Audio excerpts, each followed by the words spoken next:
Welcome to Product Momentum, a community of thought leaders and learners coming together to celebrate the product people who are shaping our way ahead. Inspired by our most pressing questions and insightful guests, we'll explore the challenges you face and offer practical, hands-on guidance your team can implement today. This is Product Momentum. Here are your hosts, Sean Flaherty and Paul Gable. Well, hey, everybody. We are about to dive into a conversation with Denise Tilles, and we had a really interesting unpacking of what product ops means and where we're at in this space. What did you think of the range of really the breadth of the topic that we covered? She has an interesting perspective on product operations. It's controversial right now in the market, so it's kind of it was a fun conversation, and I think there's a lot of value in Denise's knowledge. She has a lot to bring to the table here, and we got to unpack a lot. Yeah. I think the things that you're going to hear are kind of like how to enable the product culture in your company to know how to make us scale operationally, effectively, and efficiently, but not just to get better for the sake of getting better, really providing excellence so that we're delivering value to the people that we're trying to help. Yeah, and it's a perspective that we need. Yeah. That we often overlook or don't take seriously enough. So there's a lot in there. 100%. This is a great episode. Yeah, we really value the time with Denise. I hope you enjoy the conversation. Yeah, let's get after it. Let's get after it. Hello again. Welcome back to Product Momentum. We're here with Denise Tilles. Thank you so much for joining us. You're coming off hot on the heels of a product ops conference. Can you talk about where you've been in the world and what you've been up to in this product ops space? Yeah, thanks for asking. Well, first of all, I'm really excited to be here with you guys and talk about product operations. I do get a little excited about it. But yeah, I spoke last month at the Product-Led Alliance Product Operations Summit and kicked it off by talking about in these leaner times of layoffs, why product operations is more important than ever. And what I really wanted to do was sort of set it in context of the big Spotify layoff in December. And the CEO, Daniel Ek, had, long list of reasons why he was making these layoffs. But one sort of little bit stood out to me. And he said, we're paying people to do work around the work. We just need to do the work. And I was like, oh, he's talking about product operations. Yeah. So that was what sort of inspired me. And they're not the only ones. Oh, it's a big debate in the community right now, for sure. Yes. But I mean, not the only ones in terms of layoffs. Oh, yeah. So, there were several thousand I highlighted just from December to March. Yeah. But it's sort of short-sighted because you think about it, you need to be more operationally efficient and crisp more than ever when doing more with less, right? So there's a number of ways you can do that in terms of, how are we spending our money? Is it aligning to our strategy? Do we have visibility into that R&D portfolio? Also, how are we connecting with our customers? Are we making sure that our product managers have the inputs they need from customers, the qualitative as well as the quantitative? And then also operational excellence. That how do we make sure that we're all working in a way that we don't keep talking about how to do the work, but we're doing the work. Right. So those were a couple of things that sort of kicked us off last month. Yeah. You mentioned the kind of the shorthand definition that I often hear applied to product ops, which is the work around the work. Yeah. And that's kind of how we've abbreviated the understanding of this relatively new field in the product space. But is it a distinct career from product management? And is it something that people should be thinking about maybe seeing if it's a right fit for them? How can a product manager look at this new space called product ops and think, what is the work around the work? And maybe that is what I want to focus on. Yeah. And it's more than just the work around the work, right? The way that Melissa Perry and I, who co-wrote the book with me, Product Operations, we like to think about it is just very boiled down to its essence. How do we make sure our product managers are able to make faster and better quality decisions? And that is with the inputs of qualitative data. So product engagement, revenue, customer market insights, the qualitative, and then the work around the work. So it's really sort of three-pronged. But in terms of if this is the right path for you, it's sort of a self-selecting community. A lot of product ops professionals who really excel in this role have been product managers. So they have the empathy and know what it's like and sort of understand the pain points. I think those are the folks that are best suited to this role, but customer support, a lot of empathy there. So I see a lot of folks from that function going into it, but people that are really systems thinkers and are really interested in problem solving. Product managers want to solve problems too, but for the customer. With product ops, product managers are our customers.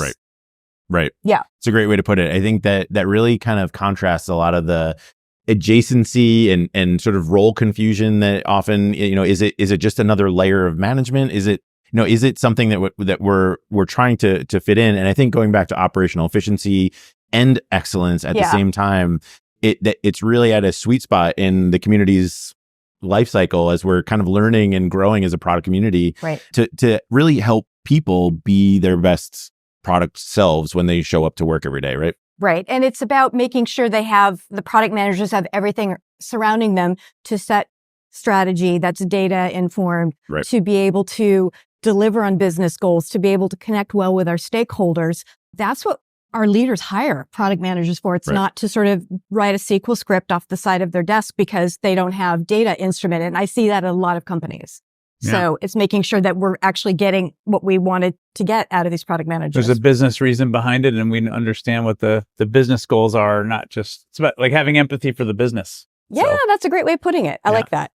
So can you share a bit about your story? How did you land in product ops as a fully manifested product operations manager? How did you find yourself in the situation that you are, and maybe especially about the book that you wrote with Melissa? Yeah. So my background is as a product leader, and built and stood up several functions at B2B SaaS company called Cision, in the media space at Condé Nast, and really had my first experience with product operations when I was at Cision.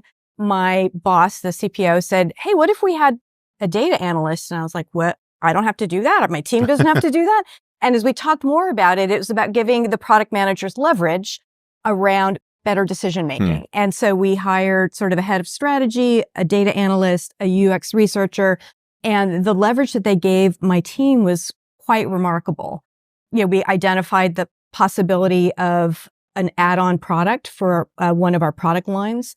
And, we did not have it on the rate card. Sales wasn't actively selling it. We made $1 million the first year just as sort of a back of the pocket product. Yeah.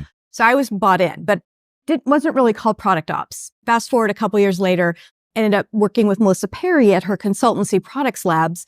And she mentioned something about product operations. I'm like, whoa, what is that? And she explained it to me. And the 3 pillars that we talk about in the book are business and data insights, customer market research, and the process and practices. I'm like, oh, we were doing 2 of those 3. That's what that was. Right. And we were working with Insight Partners, a venture capital firm, and sort of helping level up some of their portfolio companies and whether it would make sense there. Got more and more excited about it. But we felt like we were getting the same questions all of the time. What is it? Why do I need it? Do I need it? What do I hire for? It was just, so one day I asked Melissa, I'm like, why I'm thinking about writing a book. Is that nuts? And she's like, this was 2021, so height of pandemic. And she's like, no, I think it's a great idea. Nobody's done that. And I said, well, would you do that with me? So she was like, ooh, Escaping the Build Trap, which she had written, great book. And she's like, am I ready? Yeah. Okay, let's do it. So we co-wrote it together, and labor of love took 2.5 years. So to this day, every weekend, I'm like, oh, I don't have to write this weekend. So that works. Exactly. But what was really important to us was to be able to have tangible real life examples of wins and fails to help the community. Right. And I feel like a lot of product books are sort of set as this idealistic, complete, theoretical, fully perfected. Right. Yeah. And people feel bad that they don't meet that or understand the path to get there. Sure. So we wanted to have sort of basic sort of understanding of what product operations is, sort of a fictional through line of how that manifests. And that was sort of a composite of different companies we worked with. And then actual case studies with Athena Health, Amplitude, Fidelity, and Uber and Stripe. Yeah. Nice. So we wanted to have, what went well, what they learned, and what other people could sort of take from that. Those are the places to learn from. Yeah. Right. I want to shift gears for just a second. I think the fact that we're watching an emergent field evolve in real time is kind of exciting. Yeah. And I think there's something really special about, it oftentimes will reflect years later and realize, oh, that was an agile transformation that we just went through. And it's kind of like have a name for it. We wake up one day and apply a label, but we're kind of like applying the label we're living in the laboratory right now with the product ops evolving. I love that. That's great. That you can take that. I'm taking it. Absolutely. So as we're living through this, there's obviously some, I'll call it survival of the fittest going on. Yeah. It might be that maybe is a little too cold with all the layoffs going on, but I think there is a real perceived threat maybe to people who are uncomfortable with change. They don't like people moving my cheese, and I think learning to work with a system, working with new tools and new people in different roles, it's got to be a skill, because if we stagnate, we die, right? Exactly. So how can we embrace this change and really kind of live into it? Right. It's also kind of hard to argue the 3 pillars that you state, that those aren't going to be helpful, right, in a product space. And you can't have one person doing all of those, all the jobs and all the product jobs. And the bigger you get, the more complicated the products. We all know building product is hard. It's hard. Right. And as you scale, which is the goal, that really, multiplies that complexity. So that's where Uber and Stripe had that sort of inflection point of the growth, but seeing things sort of starting to come apart. So how did they bring that back into place? Right. But how do we work together? I think part of it is just having a core understanding of what product operations is. It's not supplanting product management. Right. It's about enabling it. Yeah. So I teach a masterclass on product operations, and the key takeaway is, product management makes the decisions, product operations enables those decisions. And it's really about giving the product managers leverage. So you could say, all right, well, we have data enabled. We've got a great customer and, market insight, system going. We don't need that. The PMs can sort of handle this, but you think that's almost vertical. If you think about horizontal in terms of ways of supporting the product managers, just enough methods, just enough of process, who's taking that on? Because everyone's watching their own product. Exactly. Yeah. That synergy, I think, is so powerful, because product managers often want to become sort of the, adoptive parents of their products, and they want to create this thing, and they want, the control is maybe too heavy of a term, but I think there's an ownership, there's an internalization of this is my thing, and and realizing we're not giving up. No, we're enabling, and I think that's definitely the right word. Absolutely. Yeah, exactly. And some people have commented what you're offloading or taking away from. It's not, it's additive. Yeah. So if you were to summarize the goal of product operations, this is the mission, it's to enable product owners, product managers to make better decisions. Faster and better quality decisions. Yeah. Exactly. And then hopefully not spend time in cycles of talking about how we're going to do the work, but getting to that work. Yeah. A lot of companies I work with, like Bloomberg, I've worked with Sam's Club, PMs just want to get to the work. They don't get particularly excited about process. Just let's figure out and let's go do the work. So it's about that. Yeah. Few people get really excited about processes for the sake of process, but yeah, that doesn't excite me. It's just about how much more quickly can we go? Yeah. Right. Yeah. For some people, it is a warm blanket. Oh, sure. It's a safety blanket. That's a good point. And we all know we need it. We all know we need predictability in everything that we do. It takes all kinds. Right. Exactly. But just enough support where people are like, yes, I don't have to figure out what does my roadmap look like. Yeah. That the leader of your company, your CPO, has portfolio visibility. And that's a big missing piece at a lot of companies, that sort of horizontal view of what's happening. We just have a couple minutes left to catch up, and I want to make sure that people know where to find you. Obviously the book, but anything else that you want to point people to learn more about this? Any other voices in the space that you think are worthy of tracking down? If people are still kind of learning about this and figuring out where to go to learn more information, where would you point them? Yeah, certainly my co-author, Melissa Perry, she has great perspective on this, and she's a prolific poster on LinkedIn and X. I have a website, DeniseTilles.com, TILLES.com, and have some information there as well. But most of my insights I like to share on LinkedIn. But other sort of leaders in the space, Shintaro Matsui, he was the head of product operations at Amplitude. He did such a great job. The CEO saw the sort of operational excellence he brought to the team.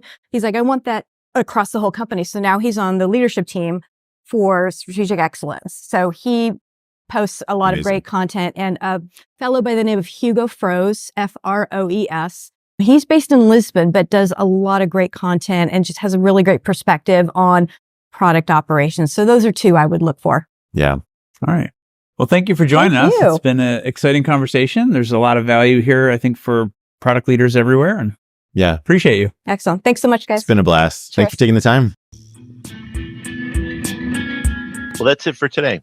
In line with our goals of transparency and listening, we really want to hear from you.